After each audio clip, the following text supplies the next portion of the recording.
দুটো ক্ষেত্রে আপনারা কারো কথা শুনবেন না।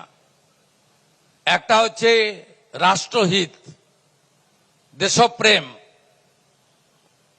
এবং দেশবিরোধী কার্যকলাপ।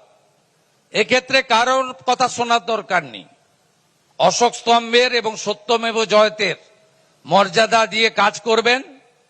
আর দ্বিতীয় হচ্ছে আমাদের আরজিকর লাইক ইনসিডেন্ট, অর্থাৎ আমাদের কন্যা, বোন, দিদি এবং মায়েদের বা পস্কো আইনের আওতায় যে কেসগুলো হতে পারে, এক্ষেত্রে কারোর ইনস্ট্রাকশনের ওয়েট করার দরকার নেই। যদি আপনারা কঠিন এবং কঠোর কিছু করেন, আপনাদের পুলিশ মন্ত্রী, আপনাদের মুখ্যমন্ত্রী, আমি শিল্ড হিসাবে আপনাদের সামনে দাঁড়াবো, এটুকু আমি আপনাদেরকে কথা দিতে পারি।